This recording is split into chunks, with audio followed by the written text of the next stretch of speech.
Yes, hello. Crazy Raccoon Photography. Yes, it is part 3, indeed.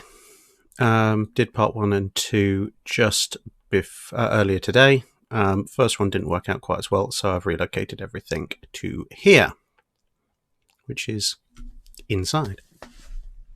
Although shifting. Stay. That's better, I think. Shifting as well.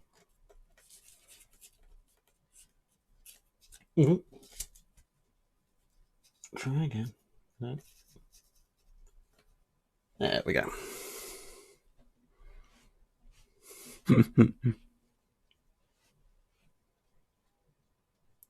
That's it.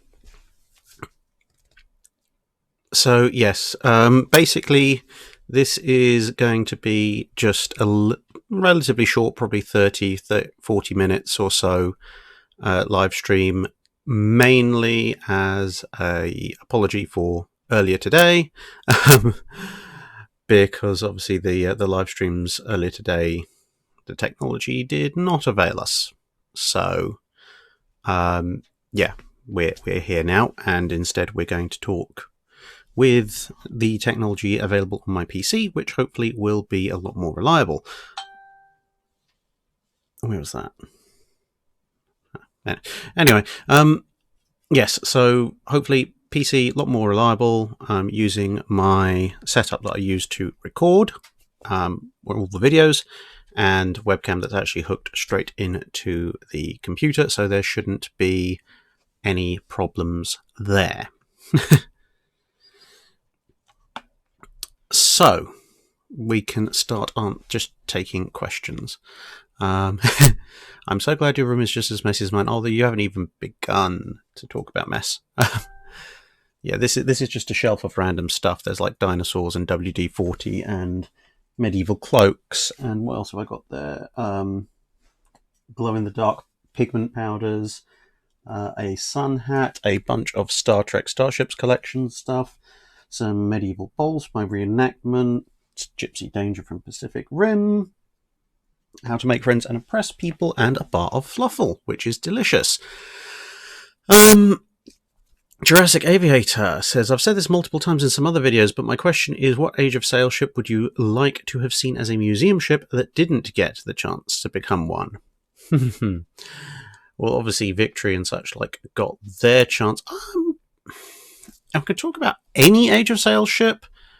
I mean, there's Drake's Revenge. Unfortunately, obviously, as I covered in one of my videos, it did kind of get a bit shot up and destroyed. So not really much chance to make that into a museum ship. I'd actually like to see HMS Endeavour, Captain Cook's ship, because that did survive his voyages and obviously has a fairly key point in history. Erebus and Terror are also quite interesting. I know at least one, possibly both, have now been discovered and in relatively good condition under the Arctic ice. And of course, Shackleton's Endurance is somewhere under the Antarctic ice. So if any of those could be brought up to the surface and preserved, those would be really good. Endurance as more of a testament to the crew's, well, endurance, and Shackleton's achievement, and Erebus and or Terror as a testament, obviously, to the sacrifice of Franklin's men on his expedition.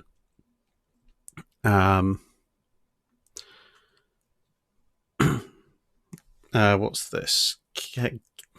That's either K7 Colt 45 or KV2 Colt 45. How were small arms distributed for boarding actions in the 17th and 18th centuries? That's a very wide gap. In the early 17th century, it would be more a case of, well, do you have one or two or several? By the late 19th century, things are getting a lot more standard issue. So if you... Sorry, that's my phone. Why is my phone going off? It should be on silent. Let me just turn that to silent. Blasted thing interferes enough with the Drydocks without getting involved in live streaming. There we go.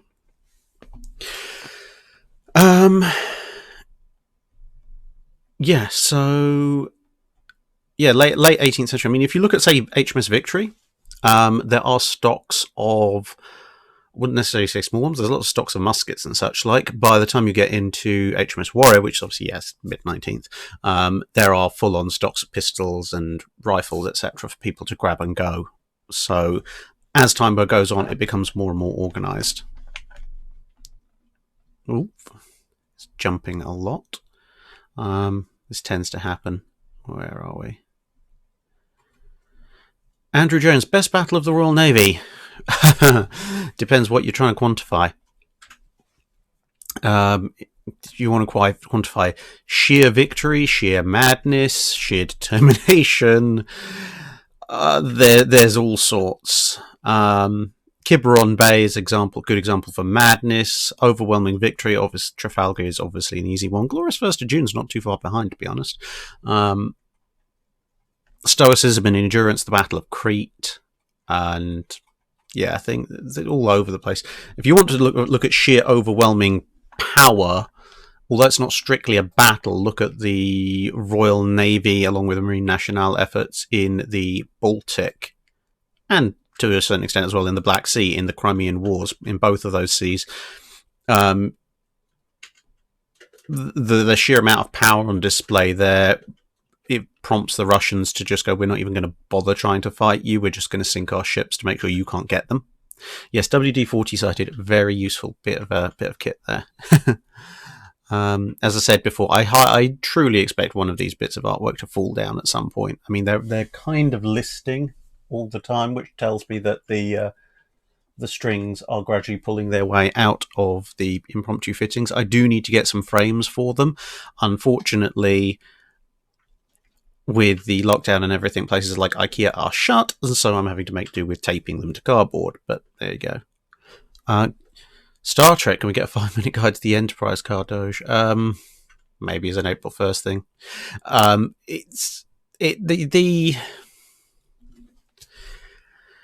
I do like the idea of doing sort of 40k Star Trek, etc. style stuff. However, it's a bit of a conundrum because the best thing to do would be to set up a second channel, because people would obviously want to probably divide up the history from the fantasy.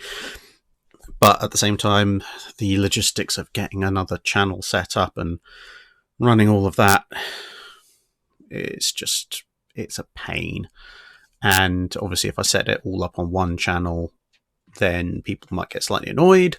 Unless I did the sort of sci-fi stuff as unlisted, people could just go to the playlist, but then does that get enough views to make it worthwhile? And to be perfectly honest, at the moment, I have a day job. It keeps me very busy, even in the lockdown.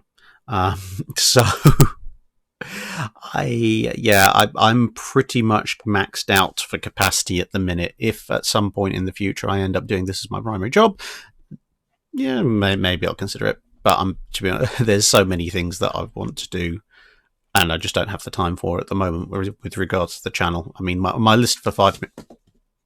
Yeah, that's something just gone there, hasn't it? Oh, wow, that was interesting. The string on HMS Hood went, and it's kind of just dropped down onto the onto Exmouth and Blenheim there. Well, we'll see how it goes. Yeah, my list for 5-minute guides is like 10 years long now, and that's before we get into anything else. UNSC Forward on to Dawn asks, hey Drake, do you think HMS Hood would have been a more useful candidate for modernisation if she'd been built to her original battlecruiser design with higher freeboard, higher top speed? More useful candidate almost certainly would have had to have been put into a refit a lot and modernisation a lot sooner, because if she's running around with her original battlecruiser spec armour, the Royal Navy would have to put her through modernisation to keep her useful much sooner. James DJ, do you know of any battles between hugely mismatched opponents, for example, Age of Sail? Oh, what the? That's disappeared.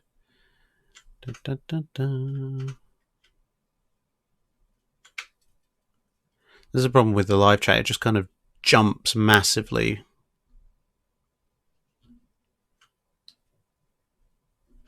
Yeah, I think a huge mismatched opponents, the Age of Sail versus pre-dreadnoughts. Not, well, some commerce raiding was kind of like that. World War I especially had commerce raiders like, say, Emden and the armed merchant cruisers, and a lot of stuff that was still literally Age of Sail merchant shipping. Actual battles, well, you've got things like Rawalpindi or Jervis Bay or Beaverford versus the various German ships in World War II. Theoretically, the Battle of Lissa should have been humongously one-sided, considering you had SMS Kaiser as a wooden Age of Sail ship of the line versus some of the latest and greatest in ironclad design with things like a Fontadore, but, well, that didn't quite turn out the way the Italians were expected. Darren Wagner, have you considered expanding your channel to include Cold War era ships, or is World War 1-2 your focus? I've said this before in a number of videos. I like covering mainly what I would call 1850 to 1950. So ironclads, pre-dreadnoughts, dreadnoughts, World War I, World War II. I will quite happily go further back, on the understanding that obviously the further back you go, the more difficult it is to find reliable accounts. I mean, obviously Age of Sail, there's a fair bit of information out there, but once you get back past the Age of Sail into medieval or ancient naval history, reliable accounts are not so much. There is stuff out there, but there's a lot of stuff that's also very contradictory. Especially once you get into kind of what you might call the age of mythology. Like ships like the Syracusia, for example, almost certainly built, but then when you have someone talking about a 40, the trireme is 3, quadreme is 4, etc., you get up to someone talking about 40, that's like, okay, well, they're describing the ship. What on earth does that look like? And if you look up the 40s, artist recreations of them are all over the shop. So with that caveat, I'm happy to look at ancient stuff. Once you get past World War II, again, I've said quite a few times, there's two primary reasons I don't like to get involved. One is that it usually ends up treading on modern politics, because stuff that was built in the 50s and 60s to a fairly great degree is still in service now. Hang on, I'm going to turn off the autofocus because that's just annoying me. There we go. So I don't want to get into modern politics. There's a lot of stuff that's built in Cold War that's still in service, or the conflicts still have a lot of relevance today in terms of political happenings. Now, the other thing is that a lot of the systems are still classified to some degree or other. So it's fairly easy for me to talk about the capabilities of a 15-inch 42 or a 16-inch 50 or 1445, whatever, caliber naval gun. But if you want to start talking about what's the capability of a standard missile, if I could give out enough accurate, verifiable information to the same level of detail that I could for those aforementioned naval guns, I'd probably get a knock on the door from some very, very angry intelligence officers. So that kind of limits the ability for me to cover ships of the more modern era in the way that I would like to. So I mean, those are the two main reasons. The other thing is, to be perfectly honest, both as someone who obviously is working as an engineer, but also in terms of naval history, I understand naval guns a lot more than I understand naval missile systems. I understand the principles behind it, behind the rocketry of it, etc. But I'm just not as clued in on that modern stuff as the older stuff. So I'd much rather leave that to people who can do it.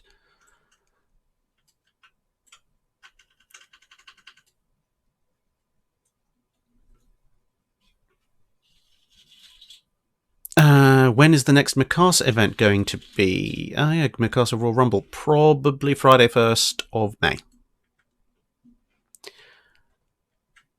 Juno191, was there any chance of Graf Spee ever getting away? And would you dig up the German battleship that's buried in Kiel? That's Admiral Scheer. So, what's the chance of Admiral Graf Spee getting away? Depends where to. Getting away from the Battle of River Plate, yes, because it was Captain Langsdorff's decision to go and hunt stuff at River Plate, and obviously Exeter, Ajax, and Achilles guessed correctly that that's where they're going to go. So Graf Spee wasn't forced to go to that area and could have gone elsewhere. Once the battle was commenced, not really. I mean, this is the thing. Graf Spee and the Deutschlands, there's always said that they're designed to outfight anything they can't outrun and outrun anything they can't outfight. Well, and as I've said before, Hood, Repulse, Renown, Strasbourg, Dunkirk all would like to strongly disagree with this assessment. However, and especially the first three were around before the Deutschlands were. But with that said, the flaw in that is, yes, it can outfight potentially any one heavy cruiser that can outrun it, but the Royal Navy cruisers show up in packs, so that didn't work very well. So yeah, once battle is engaged with Exeter, Ajax, and Achilles, there's not too much of a chance of them getting away, especially once the damage starts to add up. And would I dig up Admiral Scheer? Not really, no. I know both you and I were watching Dr. Clark's live stream a minute ago, and I pretty much agree with him. I don't like digging up war graves, and there's only a very, very limited scope in which I would say digging up something from World War I is in any way acceptable, and that would be either to preserve it from a worse fate. So, for example, theoretically, I would have been in favour of salvaging Repulse and Prince of Wales before the scavengers got to them. But that's not going to happen with Admiral Scheer. And the other one would be if there was something absolutely dramatic to recover or learn from. So, but there's nothing groundbreaking that we need to learn from any of the wrecks, so that justification's out the window. And yeah, one or two went down with loads of gold on them, so theoretically, yes, you could salvage the gold, but I still wouldn't salvage the entire ship. Gamperis, did you read David Webber's Safe Hold series? No, I have not. I've heard a lot about it, but I haven't actually read it. Naval war between Russia and Japan, not really covered. Well, I've covered Tsushima and Voyage of the Second Pacific Squadron. The rest of it will come in time. So yeah, and yes, Iron Brew. Yes, it is there. And there's my pessimist's glass. It tells you exactly when the glass is now half empty.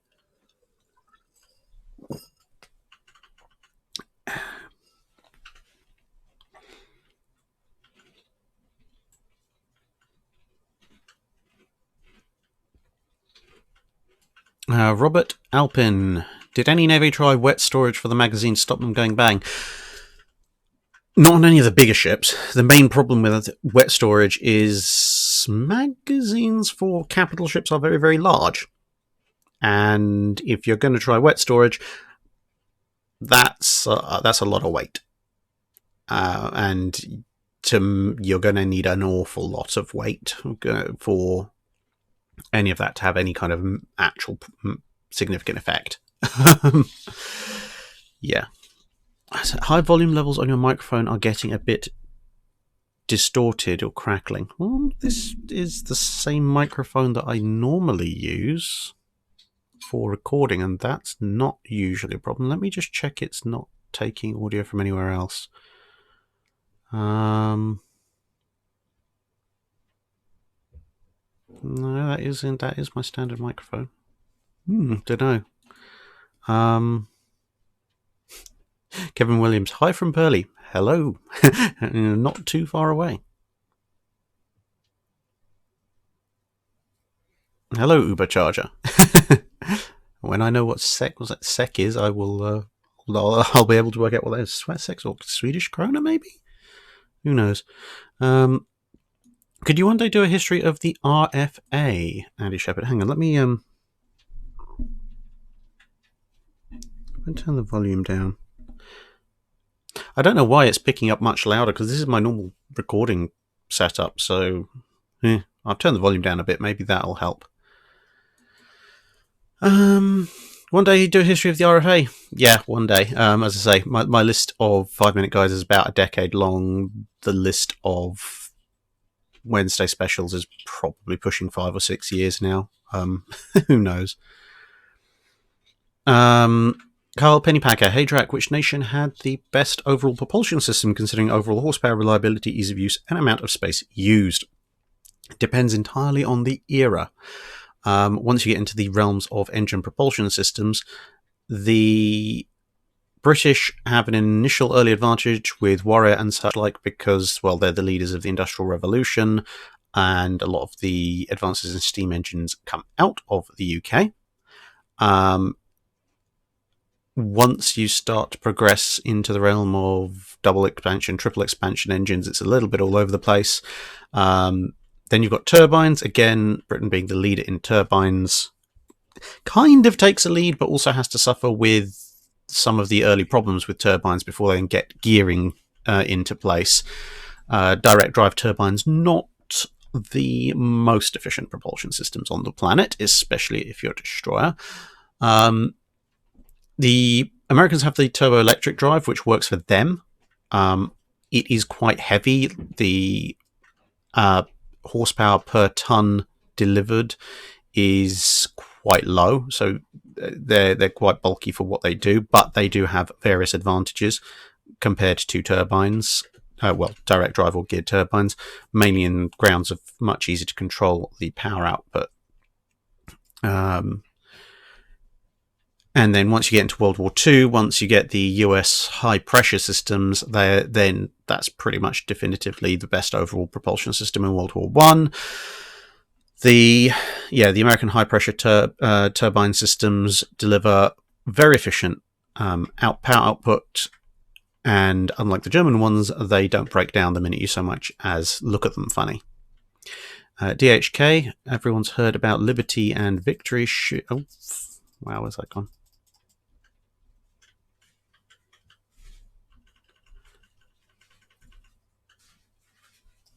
There you go. Everyone's heard of Liberty and Victory ships, but other ships are not often covered. Have you considered covering transports and hospital ships? Again, yep, they're all on the list. Hospital ships I want to do sooner rather than later. I was planning on doing something on hospital ships this coming month, but I have 3 or 4 actually now recorded interview conversations with a number of naval history experts. So I've got Dr. Clark, who a bunch of you were watching a minute ago.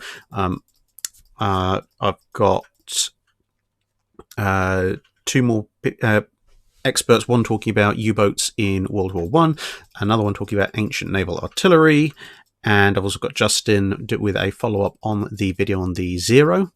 So I've got to get all of those in, plus the Patreon Wednesday special. So that's basically May and June spoken for, even if I don't do anything else. And I do have a rather major script in the works for end of May, beginning of June.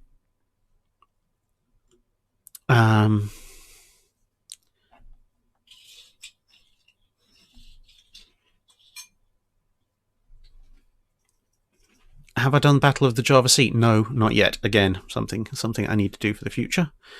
Next to Pearl Harbor, do you need footage from the harbor for a video? Again, yeah, when I do Pearl Harbor, if anyone's got some modern footage of the harbor, that would be great.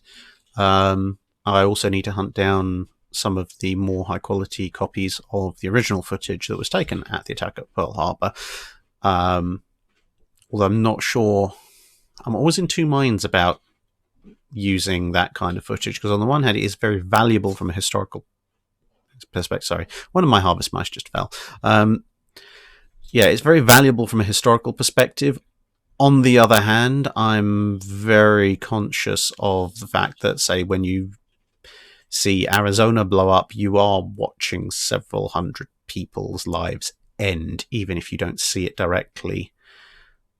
There was a lot of soul searching going on when I was doing the video on USS Franklin, for pretty much the same reasons. But especially in Franklin's case, you can't really tell that story without showing that footage, I think, if you're going to do it properly. The torpedo ram on my right, HMS Thunderchild, that's the design from my video on HMS Thunderchild that went up at the beginning of the month. So that's my interpretation of HMS Thunderchild as per H.G. Wells's descriptions. It was drawn for me by a very talented artist who goes by the name online of Baron Engel. And as I mentioned in my live stream earlier, which was a bit rubbish, thanks to all the various other things, yes, A3 plasticized silk poster things of the same picture. There we go. We'll go that way, and then haven't got the microphone in the way. Are available for purchase on my Etsy shop. Link to the Etsy shop under "Do you want a medal?" Because there were some medals on there at some point, in the description of all the videos except for the live streams. And yeah, if you want one, you can go and get one. And I'll even sign it for you if you want. I don't know why you'd want me to do that, but there you go.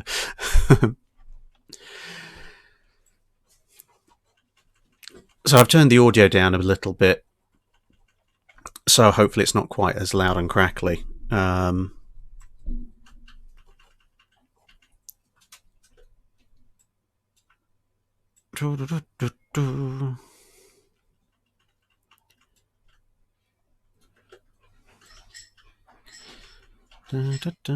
David Landon Cole, had the Royal Navy committed more ships to the Dardanelles campaign, could it have succeeded? Short version, kind of, maybe. It depends when. The main problem with the Dardanelles campaign in general is they go too late. They basically commit the single worst error when it comes to dealing with shore fortifications, which is telling your enemy you're coming well in advance, as well as pointing out exactly where their weaknesses are. Now, that's because there's a series of bombardments. There's a bombardment shortly before the actual landings themselves, and that's what people usually think I'm talking about, but that's not in fact the case. What the bombardment I'm actually talking about is right after the Ottomans get into the war, back at the beginning of, not the beginning of 1914, but the beginning of their involvement in the war towards the end of 1914. A few Royal Navy ships roll up to the Dardanelles and they shell the forts, and they basically knock most of them out. And the minefields are nowhere near as extensively deployed at this point. And at the time that they cease fire and go away, there's very little to stop them if they'd chosen to press on. If they'd had a couple of squadrons of pre-dreadnoughts, if they'd brought a few of them across from the Western Mediterranean and decided, you know what, we're just going up there and going to go and shell Istanbul, there's precious little the Ottomans could have done about them apart from maybe throwing Goeben in the way and watching it get run over by a dozen ships. But they didn't. They just went off, and that was basically a wake-up call for the Ottomans to tell them, well, one, your forts are not really as extensive or as well protected as you thought they were. Neither is your artillery good enough, nor are your minefields extensive enough. And with the help of the Germans, they then spent the next 6 months or so just upgrading everything. So by the time the Allies showed back up before the Gallipoli landings, it was almost too late. There's a fair degree of evidence to say that if they'd kept pushing on the day that they lost a bunch of pre-dreadnoughts to the minefields, they probably could have forced their way through. There was only one, maybe two more lines of mines left. But they were getting a bit casualty averse once multiple pre-dreadnoughts had gone down, which is somewhat understandable. Where are we? Right. HMS Shannon. Which HMS Shannon? There's quite a few. Right,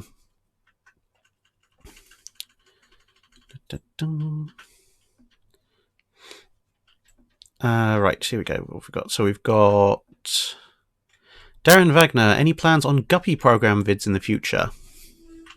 Maybe. I mean, I kind of mentioned the Guppy program when I was covering the Balau class and a bit on the Gatos. It's on that borderline that I mentioned of the modern era where I don't really want to go, if possible. Adam Bowman, who was the gentleman that HMS Hood was named for? One of the many admirals Hood. Specifically in her particular case, depending on the sources you read, is either named for the Admiral Hood who got blown up on HMS Invincible at the Battle of Jutland, or his immediate predecessor, who, the Hoods had family members in the Royal Navy going back well over a century at that point. So, an Admiral Hood is the correct answer. Skylar says, my great-grandfather was on USS Vincennes CL-64. How often do they rename ships after previously sunken ones like USS Vincennes CA-44? Depends on the Navy and depends on how it was sunk. You'll notice the Royal Navy took a little bit of a break before bringing back HMS Invincible. Whereas HMS Victory, for example, the one prior to the current one, sunk, and almost immediately a new ship of the line was named after Victory. So, yeah, it's usually a mixture of how famous was the ship when it was lost and in what circumstances was it lost and how many ships do we have around. Sorry, I'm going to pour myself some more iron brew because my voice is getting a bit thirsty. Santiago Trujillo Tobon asks, during the Spanish Civil War, the Republican España class battleship was supposed to attack nationalist convoys, but were covered by two pocket battleships. Who do you think wins?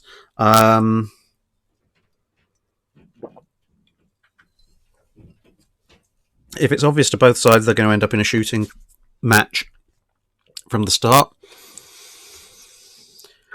probably the two pocket battleships, on the grounds that they're probably at that point have had more training, more maintenance, and substantially more modern equipment. On paper, with its 12-inch armament, the España class is slightly more heavily armed. They're not massively more heavily protected, but they are pretty small and at that point pretty old. And also the pocket battleships have a significant speed advantage. So, yeah, in the state that they were in by the time of the Spanish Civil War, I think the two pocket battleships have probably got that one.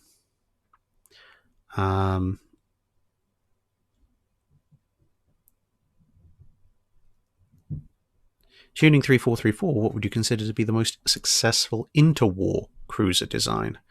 Oh, now that's depends what it's being used for. I mean, you can probably rule out most of the Japanese ones on the grounds that almost nothing of them survived the war.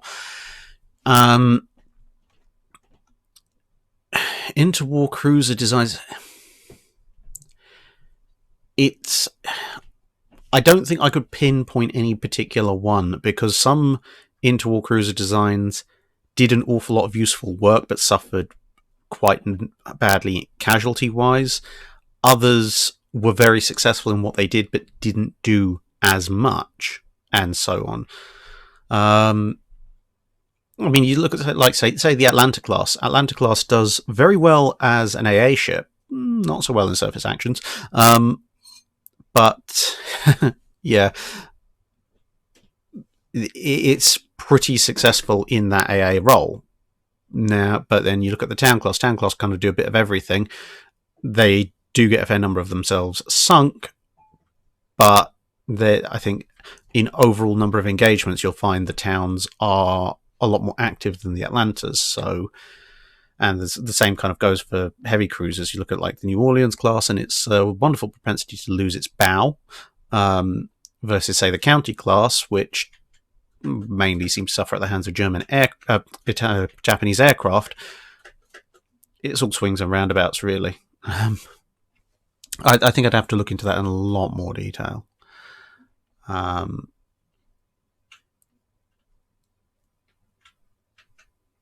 Drew Kaplan, would you consider doing a guide for USS Wolverine and USS Sable? Yes, again, that's a Wednesday video I've been meaning to make for a while. I do plan on making that this year. I've told myself I must do that.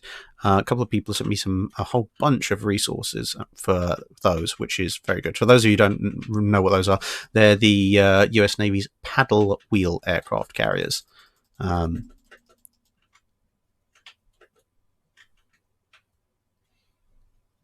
Repulsive 07. How would Tirpitz fare in a fight with the Lion? Now that's an interesting one. I presume you mean the Lion class battleships.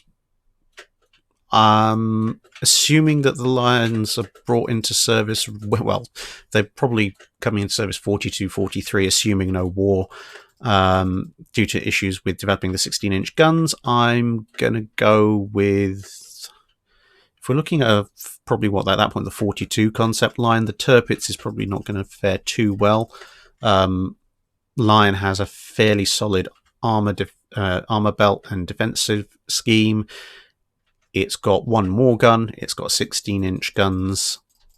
And obviously it's going to have 42, 43 period. Probably going to have superior radar setup and fire control. So I would put my money on the Lion at that point. But to be fair, that's not exactly surprising, considering Lion is a treaty expansion clause battleship, and Tirpitz is of a similar displacement, but as I've said before, the Bismarck class is fairly inefficient design. Perambulating peculiarity, very nice. Any chance of an episode on the Protectorate Navy of the First Anglo-Dutch War? Not the Protectorate Navy specifically, but it will be covered in fairly great detail when I get around to doing a video on the Anglo-Dutch War. Again, this is yet another one of the Wednesday videos I've got to sort out, is a whole series on the various Anglo-Dutch wars. Wow,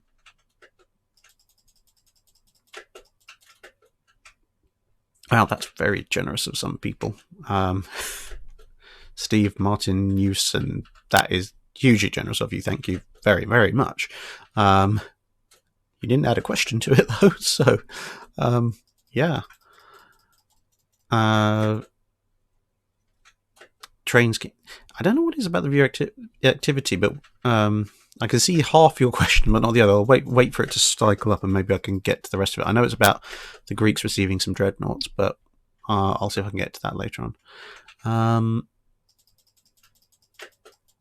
Carl von Gazenberg, Battle of the River Plate again. Was Exeter lucky to not get knocked out or immobilised or sunk by those 7 or so 11-inch hits or the guns that week?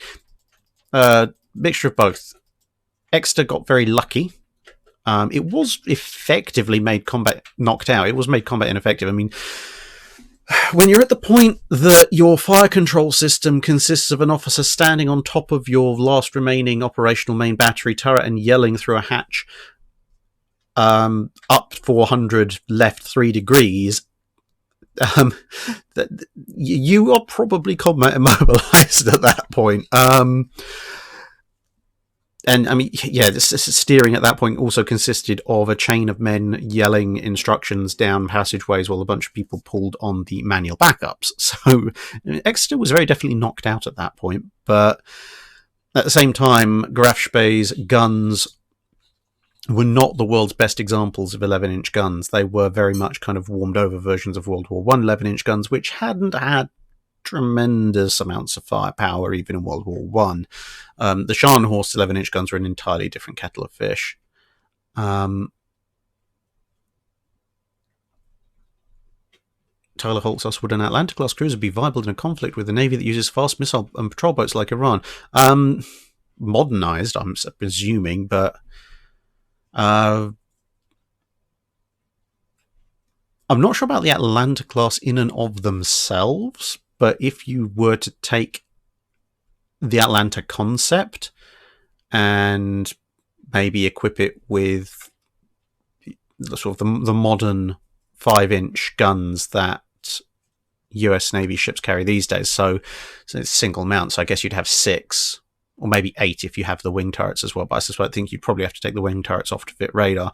But yeah, if you had an Atlanta style class light cruiser with 6 modern US Navy 5-inch guns, that would be hugely hilariously surprising.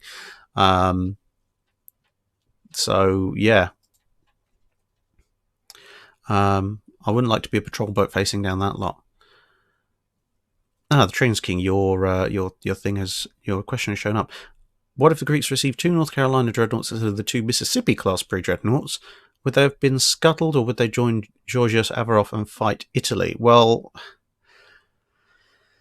on the one hand, I'm presuming you mean, North Carolina, South Carolina? Yeah, I'm presuming you mean the first 2 US Navy dreadnoughts. We'll go with those, yes. If they could have been maintained, and at that point, to be fair, they probably would have been the premier ships of the Greek Navy. If they'd been maintained in a condition to sail, they probably would have gone off with the Georgios Averof, certainly. The Greeks did have that kind of habit of doing things.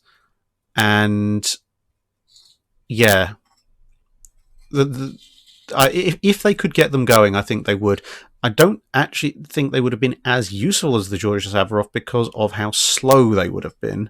But they would have made pretty good convoy escorts, I suppose, for the Indian Ocean or shore bombardment.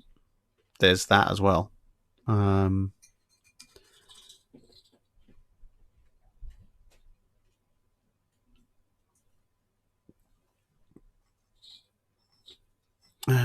George Collins, do you think the Royal Navy would have launched an airstrike against Graf Spee in port if she was still in Montevideo when Ark Royal showed up? No, I don't think so. There's certain liberties the Royal Navy will take with ports that are ostensibly neutral, but swarming a neutral port with aircraft to take out an enemy combatant, I think, is probably a step too far for them. What they would have done is probably had an aircraft circling overhead, so the exact moment that Graf Spee decided to cross the line into international waters, it would, at that point it would have been, oh, hello, open season, swordfish time. Adam Ladd, had Scharnhorst swapped places with Graf Spee, what would the Royal Navy have done, as you couldn't just send multiple heavy cruisers against them? No, that's true. They probably would have sent out a battle cruiser or 2, probably Renown. You also, at that point, that early in the war, have the Force de Raid, or Force de Raid, however you want to pronounce it, which was the French contribution to that whole thing, and to the Atlantic Ocean security, and that would have included Dunkirk and Strasbourg. So possibly, very possibly Renown. The French almost certainly would have sent at least one of the Dunkirk class. So yeah, you might even have been looking at a Battle of River Plate scenario, except replace Graf Spee with Scharnhorst, replace Ajax and Achilles with Dunkirk and Strasbourg, and replace Exeter with Renown, and that would have been a pretty short-lived battle, I think.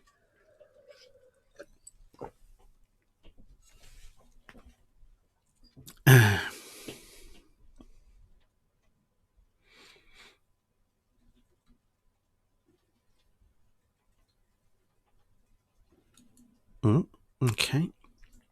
Hopefully the audio crackle's cleared up by this point.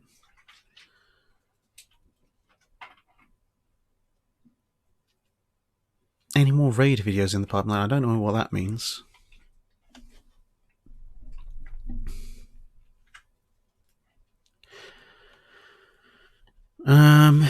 Crazy Raccoon Photography. Is there any chance you can review the movie Master and Commander: The Far Side of the World?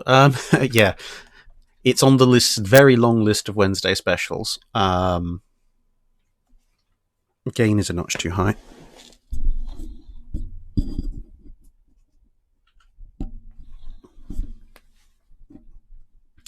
I will put volume up slightly and gain down. See how that works. Vida Provost, Drac, do you watch Scholar Gladiatoria? I feel you would love him. Yes, in fact, I do. I watched Scholar Gladiatoria. What was that? HMS Nelson has chosen to take a dive. What's next? Yeah. I think some of these donations you're sending me are definitely going to Better Frames as soon as I can find a store that's open that sells them. And that's the point. B&Q has reopened. They have frames. They may not be the best frames, but they do have frames. I shall patronise them tomorrow. Anyway, Vida Provost, Scholar Gladiatoria. Yes, yes, I do watch Scholar Gladiatoria quite a lot. I do want to meet Matt Easton. I have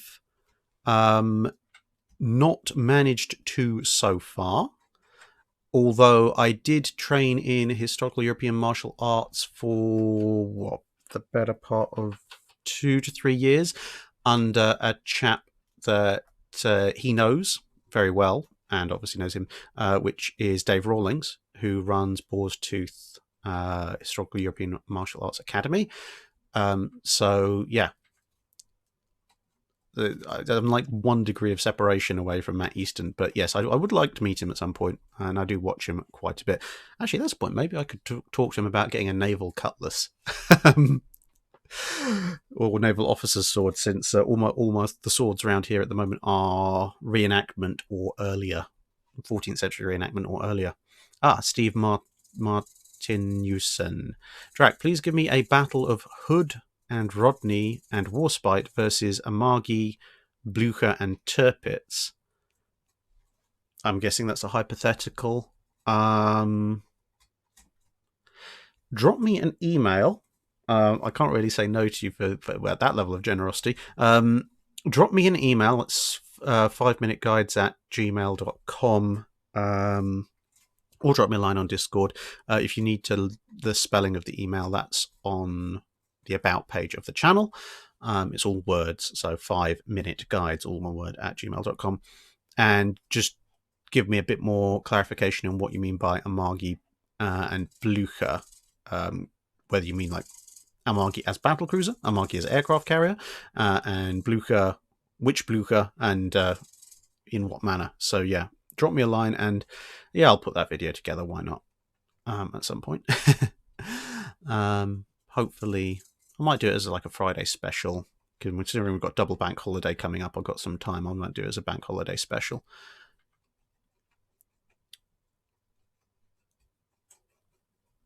Carl Baldwin, when the practice of scuttling ships. Where's that gone?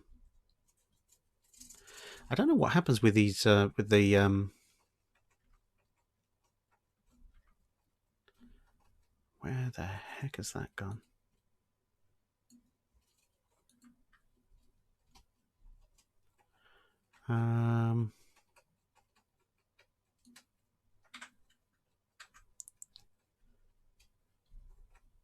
So the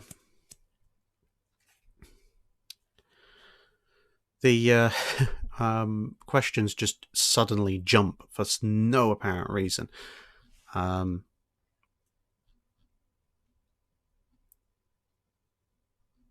So I'm trying to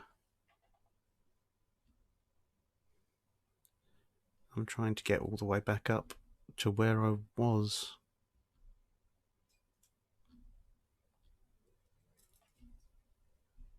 And it won't let me actually go that high up. I don't know what it is about the live chat, but it just suddenly takes massive jumps. And anyway, could use a pop filter for my microphone. Yeah, I don't understand quite what is going on with that, because, as I say, this is my recording microphone, and I don't do much audio editing on the recording, so I don't know why it's messing up live as opposed to anything else. And it's the same microphone I've used doing other live streams earlier when I haven't had the camera on. So I'll have to have a look into it. I mean, to be fair, XSplit has been absolutely horrendous today. So Juno 191, I do actually have a monocle somewhere. Got a top hat as well, and a bowler hat in 2 different colours. And yeah, all sorts of weird and wonderful things. Sorry, I'm gonna have to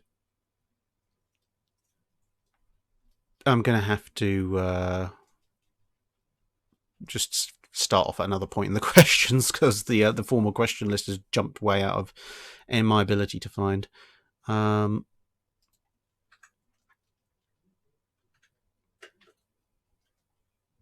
Gord Campbell, the Americans will like it forever if you do PT-109. I think I've done something about PT-109 at some point, either in a Drydock or a Wednesday special.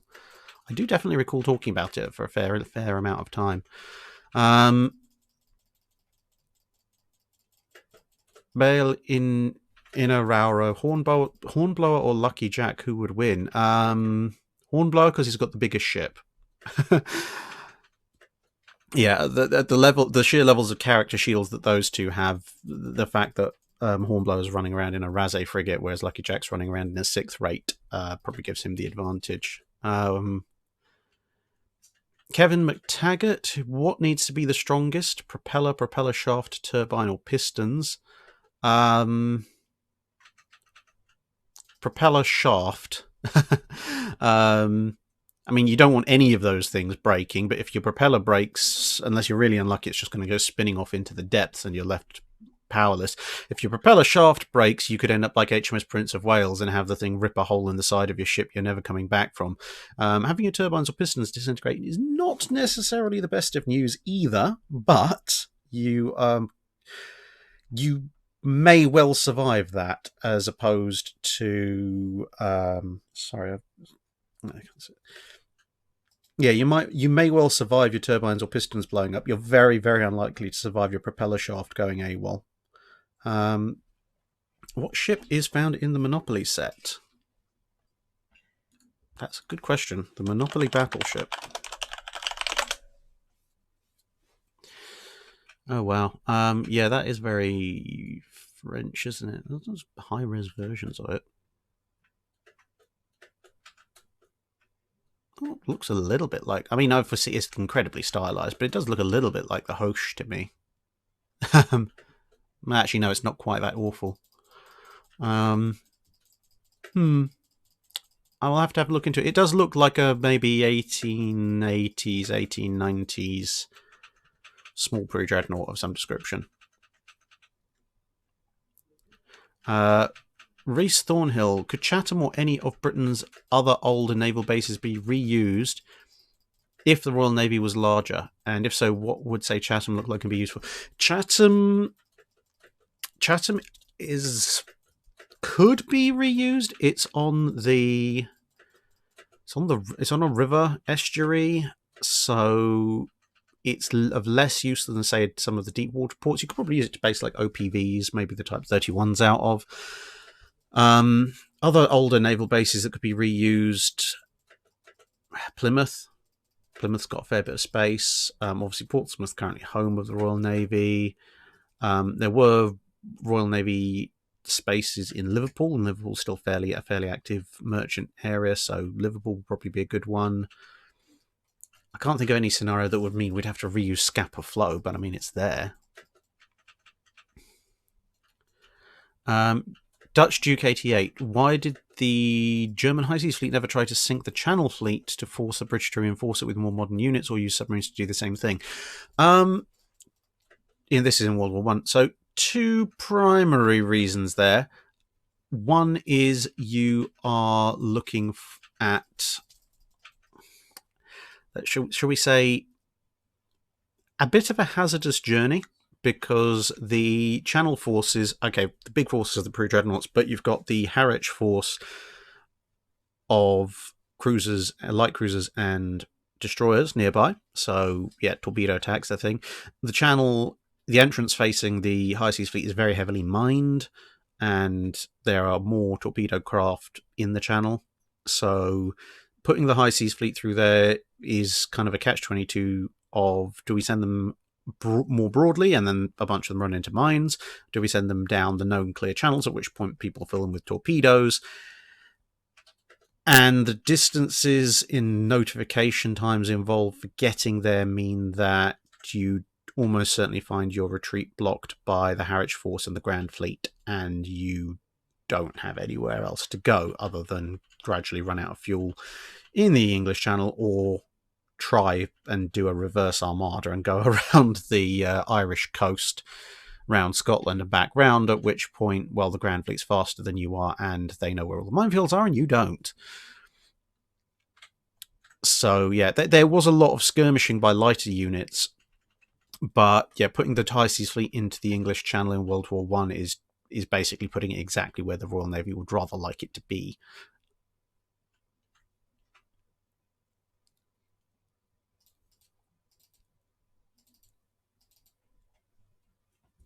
Voice is just half a second before your video. Yeah, I don't know. I don't know what's going on. Says their stream health is good. Maybe next time I should try running everything through YouTube live stream directly instead of XSplit. But hey, at least we haven't got video freezing up or the audio just fritzing out. So there's that. Oddie Backer, thank you for all you do from Arizona, USA. Thank you very much. Fritz Fearden, was the destruction of lifeboats and secondary boats during battle a problem? Kind of, if you needed to get away, hurry afterwards, but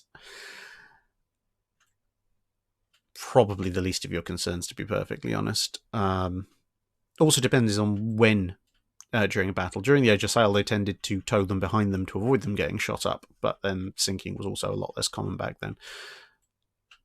Jaron Kutcher, was oil or fuel standardized across ships in the world's major navies, or could ships use different grades or types of fuel? Excuse me. Naval bunker oil, kind of a standard fuel. There were some slightly more refined grades that could be made. But yeah, generally navies tended to have a specific kind of fuel and stick to that. Oil-fired engines are fairly forgiving when it comes to those kind of things, so you can mix and match a little bit around the exact grade, although obviously the further away you get from the ideal, the more the engine's likely to act up. Basically, if you're going to run something at much higher pressure, much higher temperatures and speeds, i.e. things like destroyers, you need to have a bit more refinement in it than if you're just chugging around in a standard class battleship. But yeah, it also depends on what sources you've got, because not all oil comes out of the ground alike. The Iron Templar asks, if you could redesign the Bismarck class, how would you go about it? That's a very good question. How'd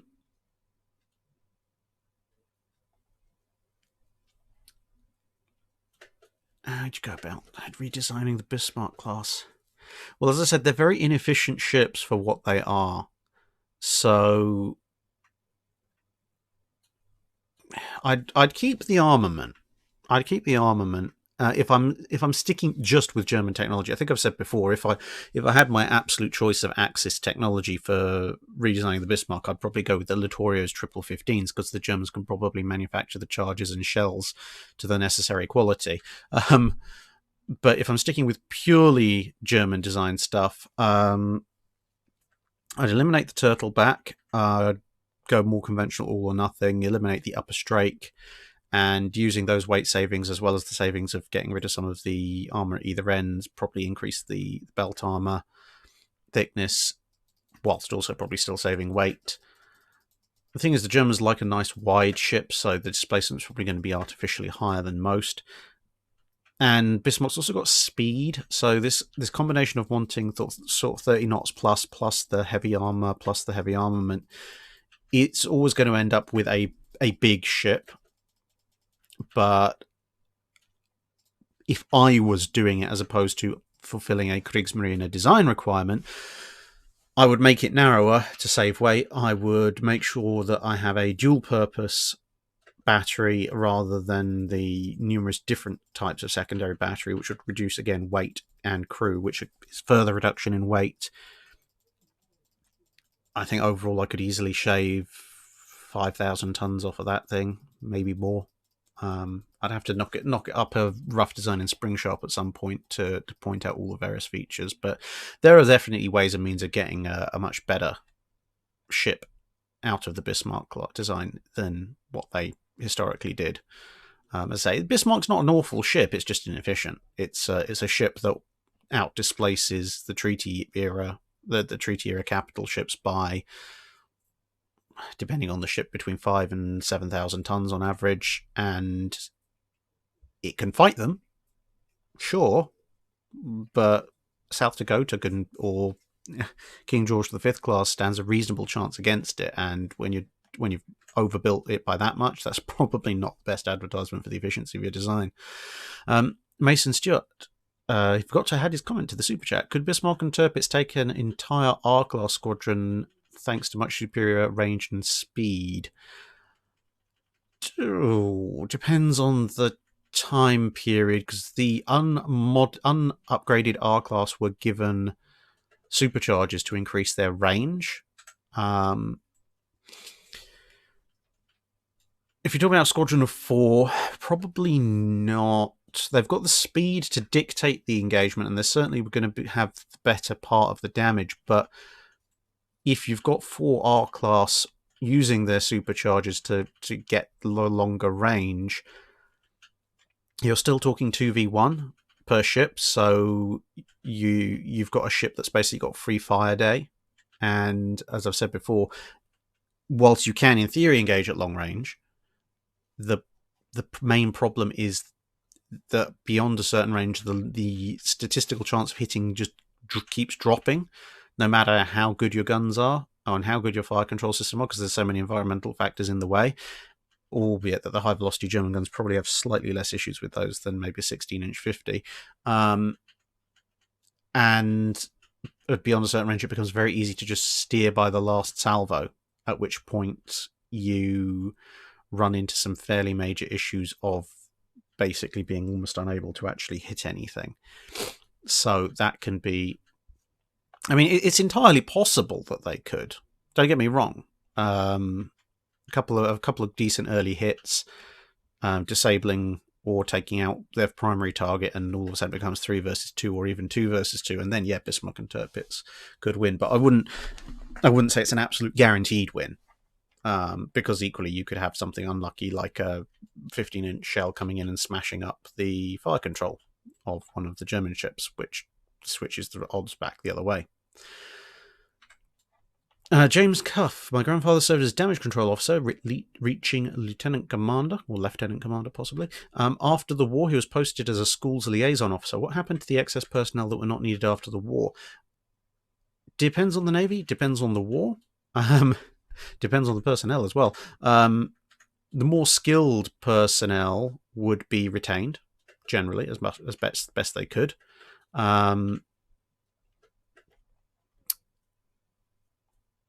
It also depends when you signed up. If you're a career naval officer, let's say you've been in the Navy 15, 20 years before the war starts, and you go through the war, you're probably going to be retained because you've got loads of experience. If you're a wartime hostilities only officer or rating, you'll be the first to be let go, because you signed up for the war and that was it. post-war cuts are basically a very good excuse for a navy to trim down and select the best from what they've got. And that doesn't necessarily mean that the best stay in the ships. It can be that the best are sent to naval academies and such to teach the next generation. Depends very much on the Navy. The US Navy, although it did go through a massive cut-down program after World War II, was not cut down anywhere near as far as the Royal Navy, for example.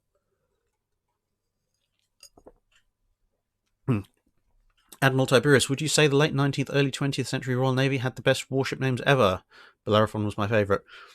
Yeah, the Royal Navy, the big book of really cool names was very definitely in the Royal Navy's court in the 19th and 20th centuries. They had the numbers of ships to indulge themselves somewhat, and in the early 20th century you had Fisher deliberately trying to invoke the spirit of Nelson.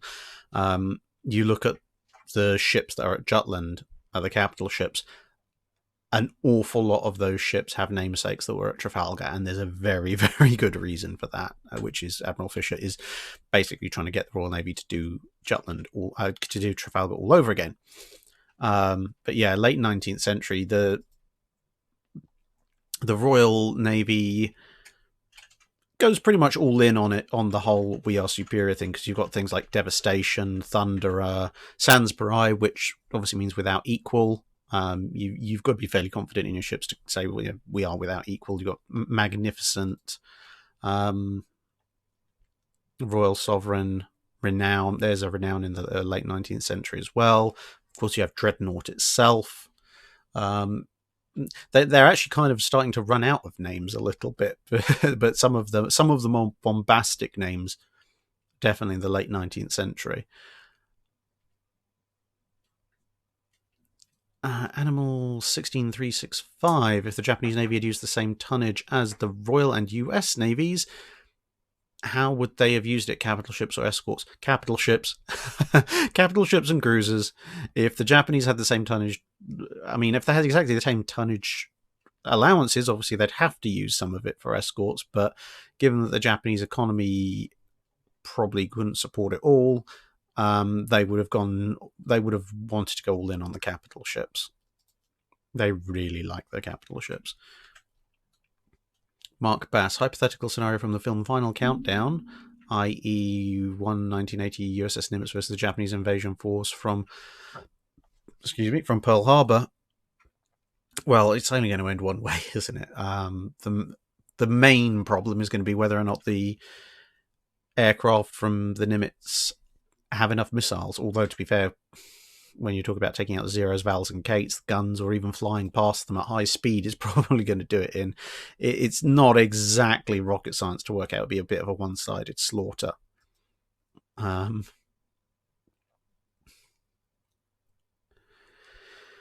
Charles Henderson, if yeah, okay, if the Netherlands got a hold of a World War I battle cruiser, either one of the Splendid Cats or Der Flinger class, could they have modernized and used them? Yeah.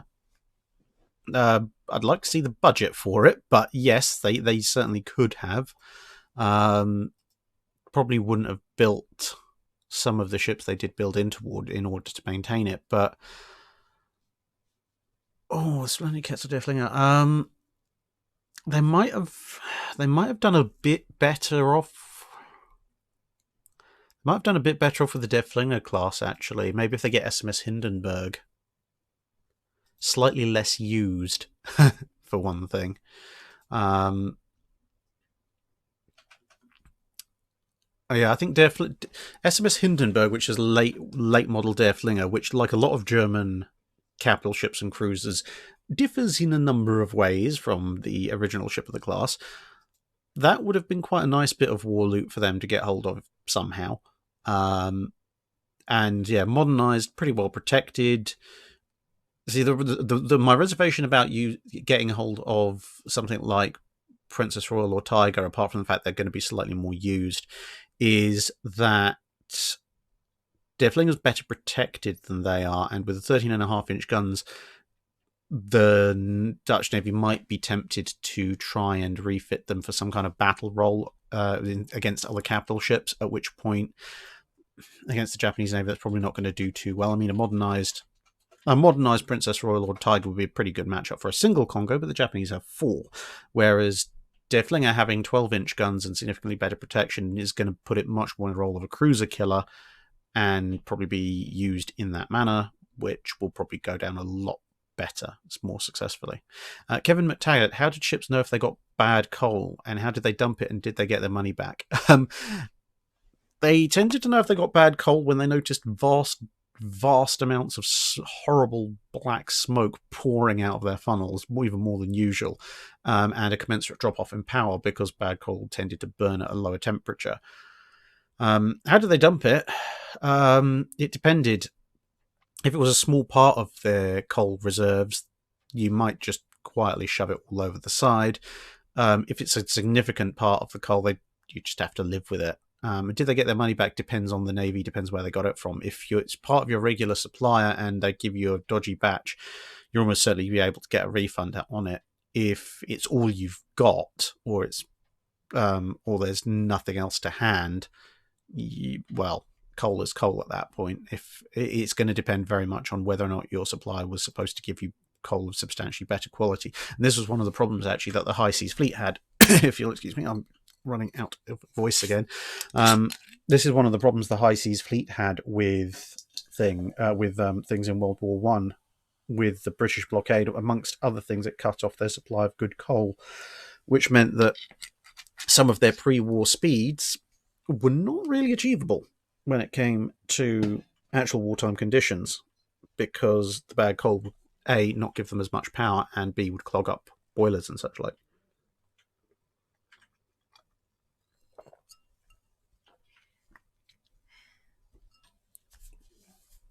War Daddy Industries, I've heard Japan was intending to formally declare war shortly before Pearl Harbor. True or not, how would the Pacific Fleet fare, or is a counterstrike possible?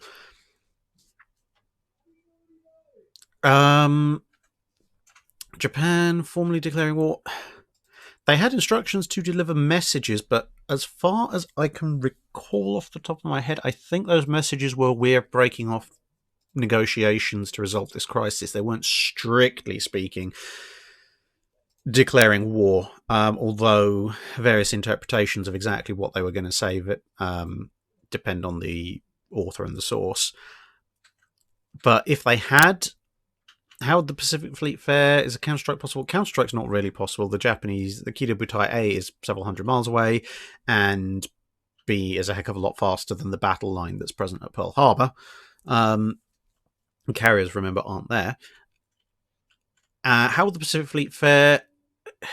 If they go to action stations and get on alert, even if they've only got an hour or two's warning, then they will do much better. I mean, you can look at the casualties of the Japanese first wave versus the casualties of the Japanese second wave, which obviously during the second wave the Americans know the Japanese are coming, even though there's a lot of stuff is on fire and sinking, and you see the Japanese take a lot more casualties. So I think if they'd had an hour or two to get everyone ready, maybe get some USAAF, it's the Army Air Force at the time, remember, if they managed to get a few of those off into the skies, then yeah, they would have probably fared a lot better.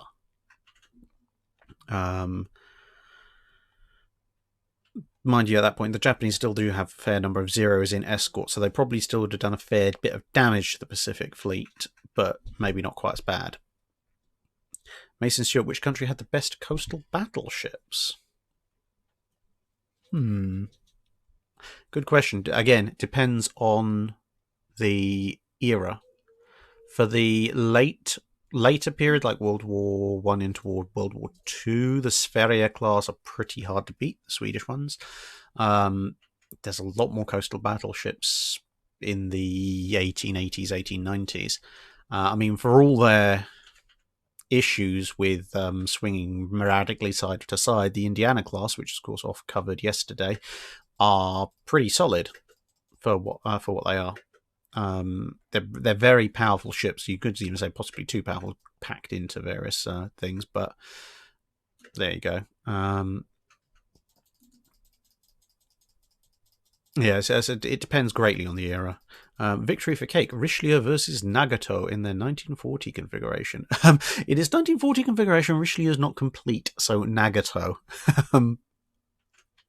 Yeah. Nagato is definitely the winner of a 1940 confrontation, because Richelieu is only a few steps above what Jean Bart was when Massachusetts fought it. So, yeah, but bear in mind, Richelieu kind of skedaddled out of the country at the fall of France, still incomplete. So it's not necessarily the best year for matching it up against the Japanese.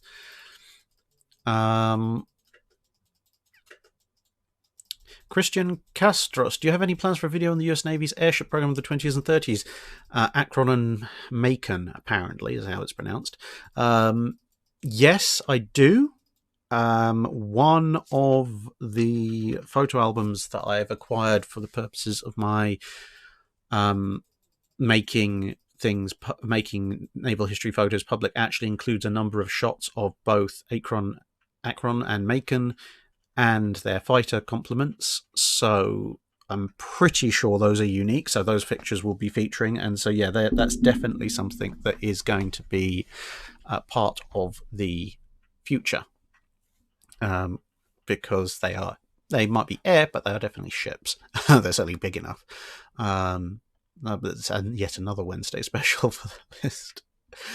The Posty 501. How many more destroyers, frigates, and subs do you think the Royal Navy would need to be a credible fighting force again? Depends on who are you fighting. Against most navies, the Royal Navy is still very much a credible fighting force on the grounds that they outnumber, out technology, and can outcompete almost all navies. There's a few, obviously, that are larger. The US Navy being the obvious one. South Koreans have a fairly nice navy. So do the Japanese Maritime Self-Defense Force. Come on, yes, who are we kidding? Might as well call them the Imperial Japanese Navy again at this rate. The French technically have more ships, but a lot of them are quite small. Not quite as capable. So yeah, I mean, it depends where you're aiming as making them a credible fighting force. If you're talking about on a global stage to face down against someone like China or Russia, that's a whole other kettle of fish. I think, as I've said before, when I've answered a Drydock question about how I'd like to expand the Royal Navy, I think realistically, if you want to go in that kind of direction, you want another run of the Type 45s, maybe call them the E-class, because then you can have an HMS Enterprise again, incorporate the lessons from the Type 45 program. Probably, again, instead of the current number of Type 26s, would do double that, double the Type 31Es as well, basically double the frigate and destroyer force. And submarines probably want to bring it up to a dozen fast attacks with the Astutes. Although, to be fair, there's not a lot in the world that can worry an Astute. So, but yes, it's like, what are you planning to fight? I mean, that kind of force expansion will put the Royal Navy head and shoulders above practically any navy in the world, with the exception of the US Navy and what it looks like the People's Liberation Army Navy is going to show up as. And to match either of those two is going to take an awful lot more money than I think is realistically available in the UK. Because this is one of the other things you've got to remember about the Royal Navy, is that unlike an awful lot of other navies of similar or slightly greater size, the Royal Navy has a fleet train that means that most of the Royal Navy can operate anywhere on the planet. Whereas, although they, to a certain extent, are addressing this at the moment, large, on paper, powerful navies like the South Koreans and the Japanese don't really have that much of a fleet train. So they can't actually operate most of their navy at a range beyond their own ports unless they have some other friendly port arrangement showing up somewhere. Raymond Leone, specifically, what is your opinion of Azure Lane and other Asian animes depicting young girls in command of very large warships?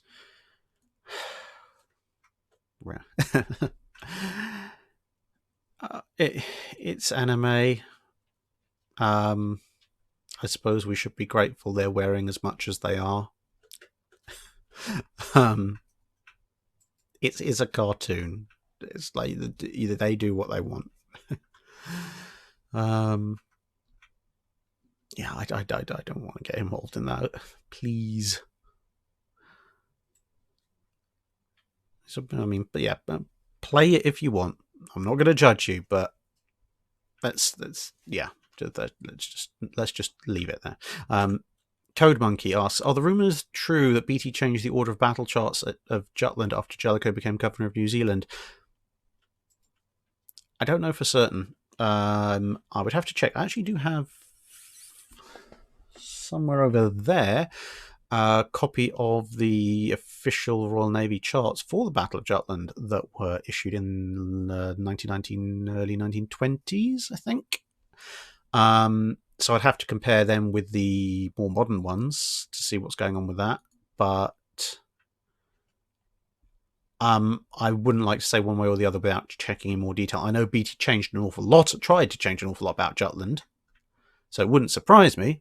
But much as I have a lot against him, I don't want to unfairly accuse him of doing that without proper verification.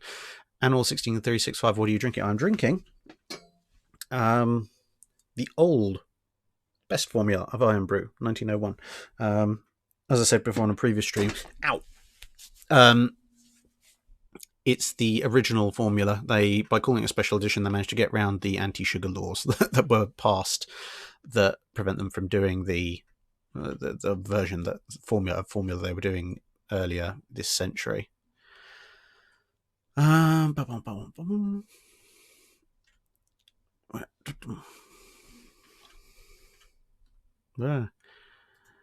New IKB 4472, and just so you're aware, I'm probably going to go another half hour at most, so to 10 o'clock current UK time. It's currently just coming 9:30. And then to save my voice for the recording I've got to do tomorrow, I'm going to have to call it a day.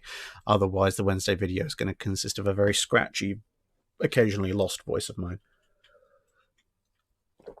Anyway, New IKB asks, light carrier or aviation cruiser dash battleship for commerce raiding? Light carrier. The resources to drive and large unit like a battleship around are just, they're too much for commerce raiding. Too many things to break, too much resource consumption. I suppose an aviation cruiser, something like a Megami, something like the Megami's conversion might actually work relatively well for commerce raiding, because you've got enough aircraft there to scout and find yourself targets. You've got a high-speed ship. You've got guns to do the more prosaic sinkings, and in theory, you've got airstrikes as well that you can do. The aircraft might give you a rather useful hand over a number of other ships that come in, sort of commerce protection cruisers, etc. A light carrier obviously massively expands your aviation capacity, but does leave you a bit caught short if you do get ambushed by something like a Leander. So yeah, maybe a Megami aviation cruiser might actually be relatively decent with commerce raiding. Press play music. What would a warship have to compromise to go for raw speed? And also, how would you turn a ship in a situation with a ship theoretically hitting 50 knots? If you're going to hit 50 knots in a large warship, you're going to compromise practically everything. You're effectively going to be a power plant in an interestingly shaped wrapper, because power requirements increase exponentially when you're talking about those kind of speeds. Water does not like getting out of the way. If you look at the power requirements for capital ships that were able to go 20 knots versus the power requirements of ships that are able to go 30 knots, it's not 50% more power. It's 3, 4, 5 times more power in some cases, and that's with better hull form as well. So, yeah, and turning a ship that's doing 50 knots, if it's of any substantial sizes, well, I better hope that the rest of your ship, the part that's not engine, is basically armor plate, because otherwise any kind of turning that's not going to involve a radius smaller than a country is probably going to tear your ship to pieces. John Hart, HMS Repulse and HMS Renowned at the opening stage of Jutland. What difference do they make? Hang on, I can just hear a smoke alarm. Hopefully it's not picking up on the microphone because it's very annoying, but I'm going to have to go and deal with that. I will be back in 30 seconds.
My apologies for that. That was...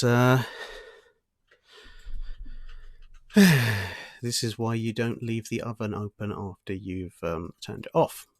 Anyway, HMS Repulse and Renown at the opening stages of Jutland, what difference do they make? Again, depends what era Renown and Repulse you're talking about. If they are as launched, they stand a very good chance of going up just as badly, if not worse, as the rest of BT's ships, because they really were hilariously under-armoured. If they've gone through their post-World War I refit, and we're talking about them having a bit more armour, they potentially have the ability to make a significant difference. Of course, overall, you're adding 2 more ships, so rather than being 6 versus 5, it's now 8 versus 5. So that's now 3 ships that have free fire concentration on the Germans, and the 15-inch guns will hit hard, even if they're equipped with Jutland era almost detonate on contact shells. So I don't think they're going to save Indefatigable, because they might hit Queen Mary hard enough, and they might hit the Germans hard enough to save Queen Mary, just through circumstance. I don't know why the stream is twitching, because it says stream health is good. I hope it's not going to crash anyway. Age Stereo, do you have any plans for the Shetland buses or Lars Larsen and his cruise operations? Were you on a 5-minute guide on His Norwegian Majesty's ship Hithra? Yes, again, all down for Wednesday videos.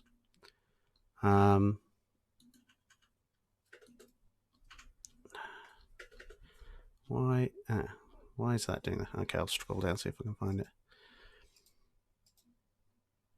Gord Campbell, HMS Shannon, Captain Philip Broke capturing the USS Chesapeake. That HMS Shannon versus Chesapeake is something that will be covered at some point. Let me go now. Whoa. That's...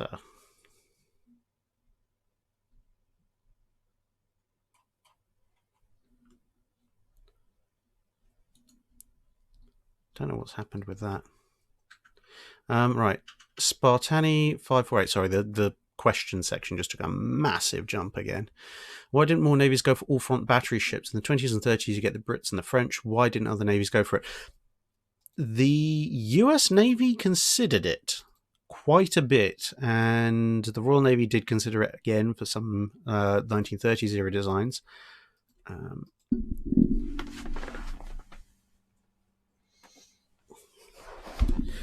Sorry, that's my screen saying it was about to turn off, so had to deal with that.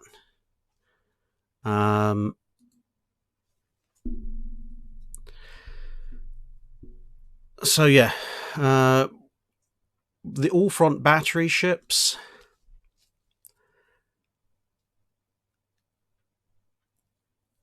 To say the Americans thought about it very hard. So did the Japanese, actually.